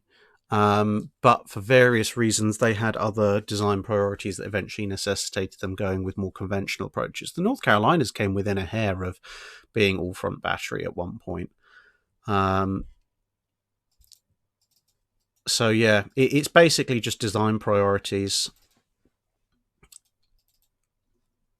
But everyone could see the advantages of them. But as technology advances into the 1930s, what those advantages are start to diminish somewhat comparative to some of the other main design considerations. One of the main reasons you see Dunkirk, Strasbourg, Richelieu, Jean Bart, etc. going with them is because the French have kind of, to a degree, mastered the quadruple turret, so that they can get away with having their entire battery up front and being able to fire it all straight forward, which obviously the Nelsons can't, because C turret is hidden behind B turret. But even with that said, so the later French designs do actually move the one of the turrets back, which we'll be covering later this month. Bill Cunningham, should I just give up on the Oriskany? No, you've gone for the Oriskany so many times. I will, regardless of what the votes say, I will do the Oriskany at some point as one of my own choices for ship later this year in a Wednesday video. So do not worry, Oriskany will be coming probably shortly after someone teaches me how to say Oriskany properly.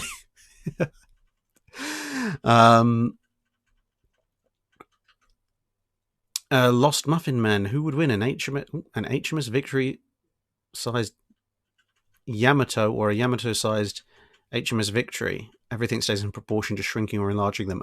The HMS Victory sized Yamato, because if you blew up HMS Victory to the size of the Yamato, it would collapse under its own weight, because wooden warships don't work at that scale. Cajun White, spotted a fan of yours with the Drac shirt at the World of Warships Anchors Away tour at USS Kidd. He was very well informed and won 3 ships. Well, I'm glad he's doing the channel logo proud then. Be interesting to work out who that was. Mildly amusing. Have you played Rule the Waves? Thoughts? Yes, I have. I played Rule the Waves a lot more than Rule the Waves 2, mainly because my key keeps complaining. The authentication key, I don't know why, but it's like every other game, it's like, oh, you don't have a key. It's like, I do, because I had the key last game I played, so stop it. But anyway, I quite like Rule the Waves. It's very fun. It can get a little bit silly because of the way the AI works. I eventually cottoned on to, rather than trying to go full historical, I mean, there's 2 things. One, rather than going full historical, just build ships with dozens and dozens of torpedo launchers and send them in. That seems to be the way to victory. But also the AI in Rule the Waves 1 has some very interesting ideas about what constitutes capital ships. At one point, I thought I was completely stuffed because I had 3 battle cruisers versus 4 battleships and 4 battle cruisers from the enemy side. Except it turned out that me with my Quad 14, basically Richelieu type battle cruisers, was facing off against a bunch of quote unquote battleships that had 6 11-inch guns and paper armor. So go figure. Bailey Inyaraura asks, what's the most important battle of the 18th century? Probably the Battle of Chesapeake Bay, because that prevents the British from reinforcing Cornwallis at Yorktown, and that seals the deal for American independence, which I'm led to believe is a fairly major thing, considering what America's gone on to do with its independence subsequently. Catch Bay, as we've seen airplanes and missiles drown more ships than traditional guns. How do you feel about that? It's a weapon system. We'll just live with it. A little disappointed we didn't get quite as many gunfights as I would have liked, but there you go.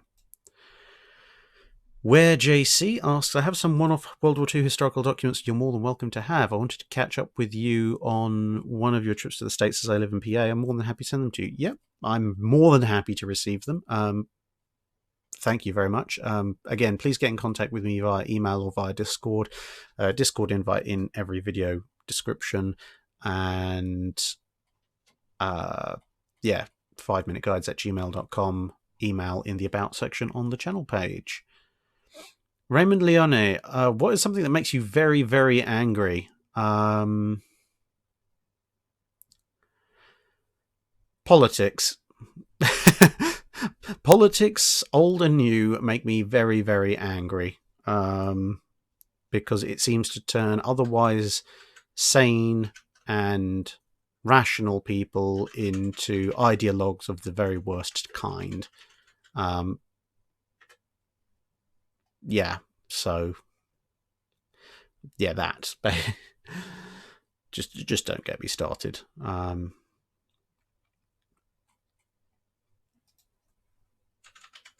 Outside of that, Admiral Beatty and John Saul. Press play music. Question asked that was put in a pinned comment for a Drydock about ship speed. Could you go more into depth there and about the physics of why they could just be torn apart when they turn? Again, drop me either an email or a Discord message which Drydock or which video that comment is in, because bear in mind the Drydocks, for taking questions in the Drydocks, it runs about 2 months in arrears to allow everyone a chance to comment in. So something that's in a pinned post in a video from, say, the last month, I'm probably not going to get to in Drydocks for at least another month or two. So yeah. Wall Rider, which fleet carrier would win in a gunfight? Oh, good one. Well, if it was completed, probably the Graf Zeppelin. As completed, probably a Midway. There would probably be a fight between a Midway or one of the armoured hangar carriers of the Royal Navy. One of the two. Midway's 5-inch 54s have a lot more firepower, a lot more punching power, but the rate of fire advantage probably goes to something like Implacable, and maybe the durability. But I'd probably go Midway, because Midway's just got so much extra size and so many guns.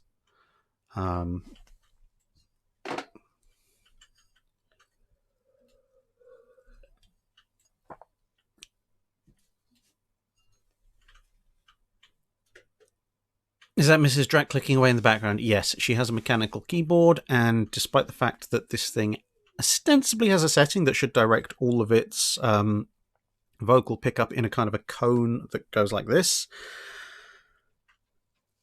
it magically seems to be able to pick up a mechanical keyboard through a gerbil tank, a large screen, and 10 feet. So, I don't know.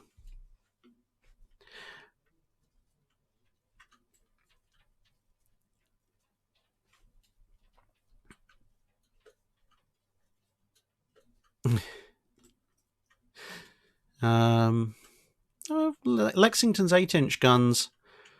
Yeah, but the thing is, the Lexington's 8-inch guns, you've got pre-war fire control versus the Midway's post-war fire control and the sheer number of guns. I mean, yeah, if Lexington's hit really hard, if they get some hits in, it'll hurt quite badly. But I think, given the relative differences in fire control, Midway's probably going to just overwhelm them through sheer weight of numbers. It's almost going to be almost kind of a pre-Dreadnought style engagement, weight of fire versus heavier, slower fire.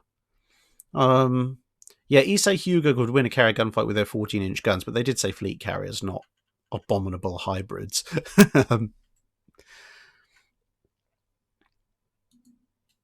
Press play music. What British CVs that are not in World of Warships would you want to see?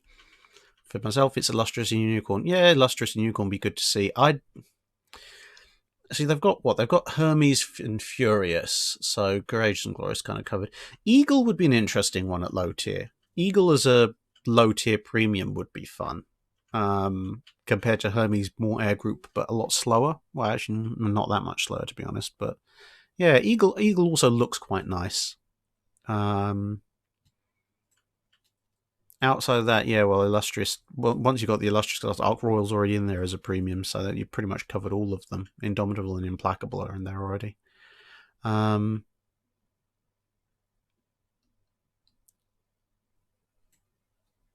John Skratovics, I think, asked, "Can we get special and fire control systems?" Yeah, at some point.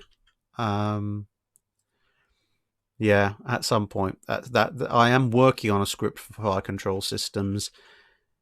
There's a lot of information. This is the biggest problem with things like doing the guns, the history of naval guns, or the naval armor video, or even the boilers, etc.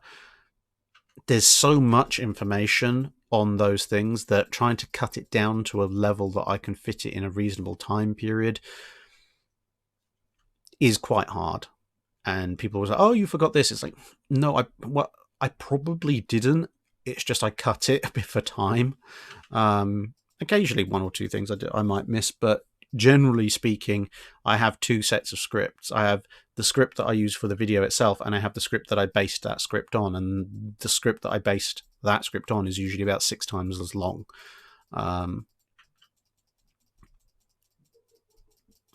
Mason Stewart, Deutschland class Panzerschiff versus Invincible class. Probably the Deutschland. Effective broadside is the same at 6 guns. The Invincible class doesn't have practical armor against a Deutschland class at the ranges it can engage at, and the Deutschland has more modern fire control systems and is probably actually faster. So yeah, the Invincibles are very good at killing cruisers. They are not good at killing anything that's bigger than a cruiser, but that's what they were designed for. Zarkon de Grissom asks,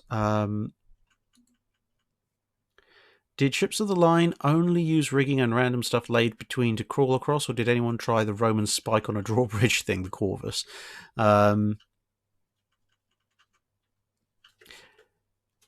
Rigging, there were some sort of boarding planks and stuff that they might have lying around.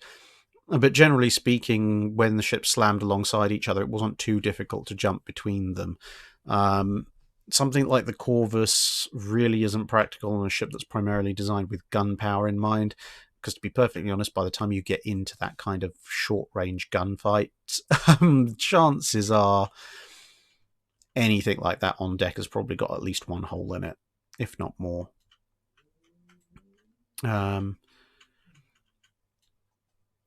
Spartani 548, surely furious on launch with its 18-inch gun. Yeah, good luck trying to hit anything at anything like an acceptable range with a single 18-inch gun on a hull like Furious, assuming you don't just bend the stern out of shape. Yeah, again, it's like, yeah, if you hit, but that's a very big if. Catch Bay, have you seen, or what do you think about the movie Battleship? With the aliens at Hawaii and Liam Neeson. It's very silly. It's very funny, but it's very, very silly. And yeah, I like watching it now and again. It's good fun. I mean, the whole starting up the Missouri again with the old crew. It's an awesome scene. It's also hilariously unrealistic, but it is an absolutely awesome scene and definitely worth watching. I mean, it's kind of like I know I reference it a fair bit, but it's kind of like it's what I call a 300 style film. It's loosely based on, in this case, a historical ship. Obviously futuristic setting, but yeah, it's worth watching for the spectacle and the set pieces and the fun. Yeah, but not to be taken quite too seriously. Darth Starbuck, why is the Japanese Maritime Self-Defense Force the Imperial Japanese Navy Reborn? Basically because they are they were skirting around the edge of the various treaty restrictions that they had in terms of what kind of ships they could have, what kind of ships they could operate, what roles they would play. And you could kind of understand that. But the more recent ships they've launched with their supposed helicopter destroyers, etc., that are really aircraft carriers, especially now with them going, now we're going to kind of refit them to be able to launch F-35s.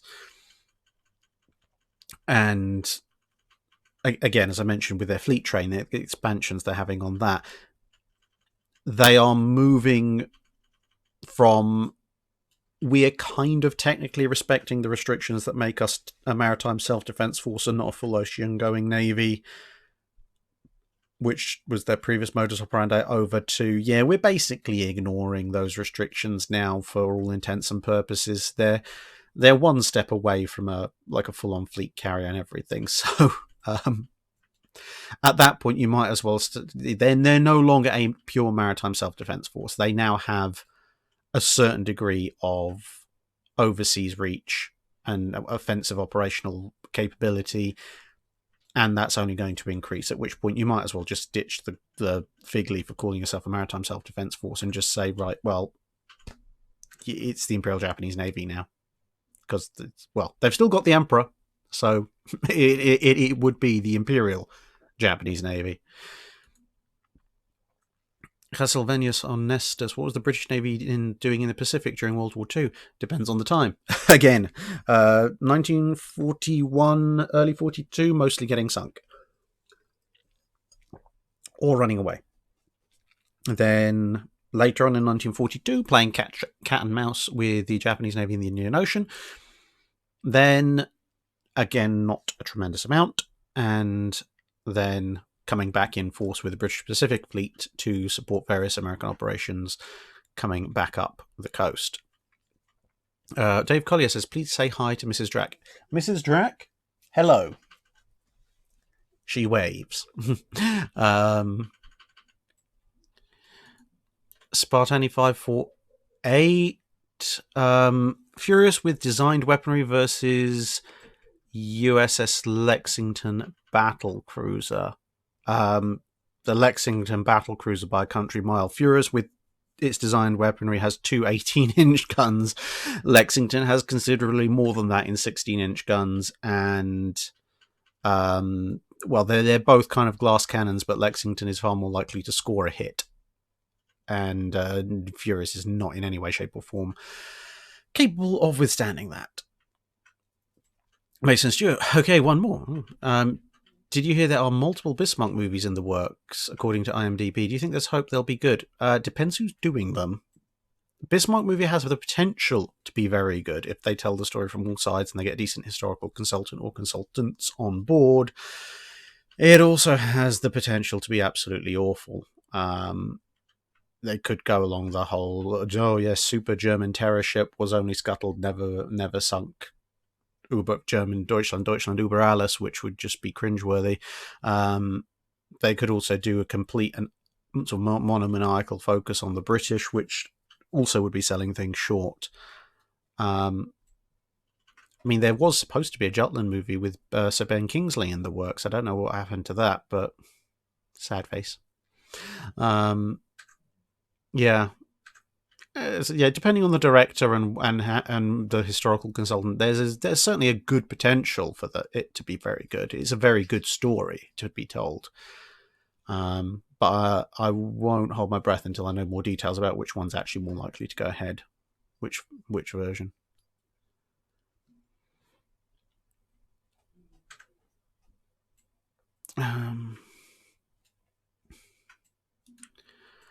Arpeggio of Blue Steel Fog versus Aegis ships versus the World War II era, if it was the same as their mid-1940s ships. I have no idea what Arpeggio of Blue Steel is, apart from a promotion in World of Warships, unfortunately. So,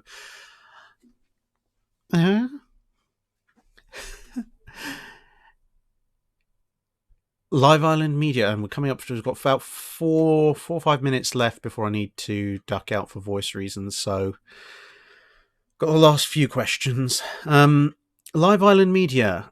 if the Japanese somehow managed to win at Midway, what would the Battle of Oahu look like in 43 or 44? Depends on how they managed to win. Do they win by taking out all the US carriers? Do they win by not losing their carriers and just doing the damage that they did historically, thus forcing the US to withdraw? That's going to make a fair bit of a difference. Also, almost regardless of that, what the Battle of Oahu would look like in 43 or 44, assuming the Japanese even go for it, and, well, let's assume, you asked the question, what would it battle look like? Let's assume that they do. The US, it's going to look completely different in 43 or 44, because by 44 you've got a bunch of the early Essexes coming online. So the US probably has enough capability at that point to pull a full fleet carrier fight and dominance out of it. In 43, you're probably looking at much more a mix of what's left of the US carrier force plus pre-war carrier force plus the light carriers and such like.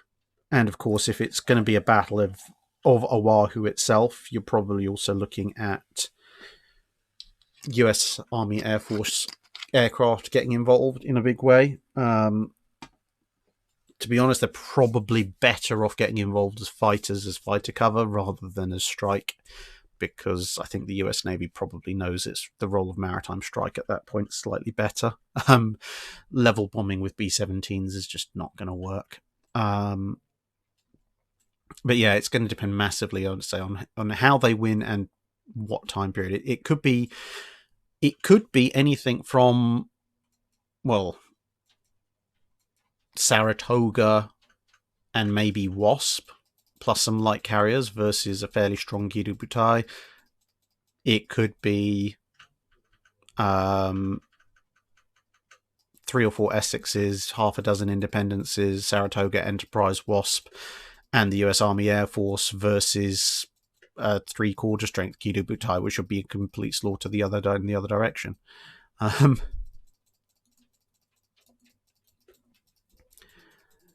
Arge Stiro. On the later boiler systems, Zestroyer, Lutyens, and his Norwegian Majesty ship Narvik, both are museum ships, built in the 1960s, have 1940 tech. If you come to Norway, I'll show you. I do plan on coming to Norway at some point. I need to look at the Vasa in Sweden, so I might as well pop over to Norway at the same time. We just have to wait for the lockdown to finish, don't we?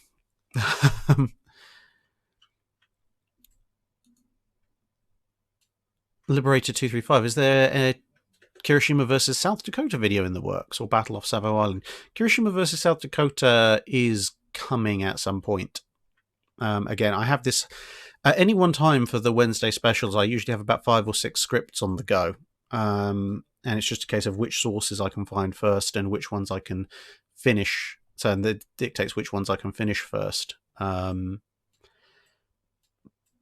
yeah, there's a lot prepared for this year. I can't promise quite too many more because, I mean, let's face it, we've got the two per month. 2 per month are selected by Patreon, which means the May is for the 5th month, so 8. So I've got 16 videos of my own choice for Wednesday specials between now and the end of the year, and as I say, 4 of those are already spoken for, so I've got 12. So yeah, basically, if there's a major historical naval encounter like Kirishima versus South Dakota, you can guarantee I will cover it at some point. It's just a matter of, will I cover it this year? In this case, yes. Next year, the year after, who knows? Ninebreaker 2, Japanese Pagoda Towers. What was the thought process behind the design choice, and what were the pros and cons? The thought process was there was an awful lot more systems that needed access to the higher altitudes of the ship in the interwar period. And the various navies solve those in different ways. The British solved it by building Queen Anne's mansions on their ships, just massive monolithic things. the Japanese, the pagoda towers, although they look a little bit haphazard, there is actually a method to the madness. Although, as I do say, although madness it may still be. In that, if you find some of the better cross sections or detailed breakdowns, you'll find every single platform that's there has a purpose, whether that be carrying a rangefinder, some other bit of fire control system, lookout position, anti-aircraft gun. There's purposes to all the platforms on the pagoda towers, and the Japanese solution is effectively put a platform in for anything that you might need, on the theory that then, apart from anything else, if you lose one of your platforms to incoming shell fire, then it's not the end of the world, as opposed to if you have it in a single, more monolithic kind of mast structure, then potentially you might lose multiple sections in a single go. And the last question, before I really need to go, because I can feel my voice going. Raymond Leone, was there any difference morally between the Japanese invasion of the Pacific during World War II and the Americans taking the Philippines from Spain? It depends. In overall strategic terms, both are aggressive expansions of territory by a nation into other people's territory. So on a purely strategic level, probably not a vast difference. On the more tactical level, yeah, probably a huge difference. I mean, not that the Filipinos were particularly enthused to see the Americans taking over from the Spanish. That was a reason why there was a Philippine-American War immediately thereafter. But for all the unpleasantness that the Americans could and to some extent did get up to taking the Philippines, being somebody under Japanese rule in World War II, that was probably a significantly less pleasant experience for most people. Yeah. There's a lot to unpack there, but yes, if you look at how the takeovers were executed, although neither side comes out particularly smelling of roses, the Japanese actions against the various people that they occupied in World War II, they take quite a bit of beating, and you really don't want to be the person who's trying to raise that particular bar. So yes, yeah. Eric Gavrovsky, do these more often. Yeah, I'll try. Obviously, I won't try and flog you all. What is it now? This has been 2 hours, and there was about an hour and a half before, so I won't try and take up your entire afternoon. This stream was basically a kind of an apology for the absolutely awful technological setup of the one earlier today. But yeah, I'll try and do some more live streams going forward, and I'll try and get back into the conservatory because it is a bit of a nicer environment once I've sorted the technology issues out. So yeah, thank you very much, everybody, for watching. Thank you to everybody who sent in donations. Thank you to everybody who sent in questions. Apologies, I can't get to all of them. And yeah, I will hope to see you again at some point in the future. Now I must rest my voice and start recording an hour's potted history of Admiral Horatio Nelson tomorrow. See you all later. Now, how do I stop this? Let's figure this one out.